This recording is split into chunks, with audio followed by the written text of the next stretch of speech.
Sa mundo ngayon na puno ng hidwaan, alitan, at hindi pagkakaintindihan, tila mas kailangan natin ngayon ang mensahe ng pagpapatawad at pagkakaisa. Paano natin malulutas ang patuloy na pagdami ng krimen at karahasan?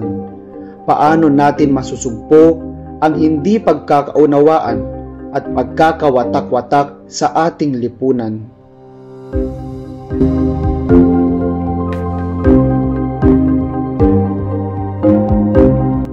Isang kwento ng pag-asa, isang kwento ng pagbabago, isang kwento mula sa sulat ni Apostol Pablo kay Filemon. Ang liham kay Filemon ay isa sa mga hindi may pagkakailang liham ni San Pablo. Isinulat sa bilangguan, ito ang pinakamaikling sulat ni Pablo na binubuo lamang ng 335 salita sa tekstong Griego. Si Filemon ay may aliping si Onesimo. Nagnakaw si Onesimo at tumakas patungo sa Roma, kung saan nakilala niya si Pablo. Sumulat si Pablo kay Filemon upang hingin ang pagtanggap kay Onesimo bilang isang kapatid, hindi lamang bilang isang alipin. At si Onesimo nga ay naging Kristiyano sa tulong ni Pablo. Ang sulat ni Pablo kay Filemon ay nagpapaalala sa atin na lahat tayo ay pantay-pantay sa mata ng Diyos.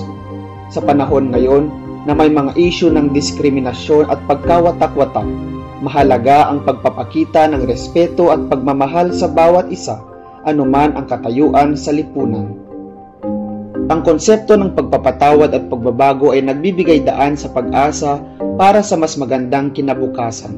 Sa pamamagitan nito, maaari nating malunasan ang mga sugat ng nakaraan at patungo sa isang mas mapayapa at makatarungan na lipunan. Sa pagtatapos ng ating paglalakbay sa kwento ni Filemon at Onesimus, tayo'y nahaharap sa isang hamon. Ang hamon na buhayin ng diwa ng pagmamahal, pagpapatawad at di matatawarang pag-ibig. Tara, basahin, pagnilayan at isabuhay ang libro ni Filemon. Ako po si Makoy at ito ang pagbabalik tanaw sa aklat ni Filemon.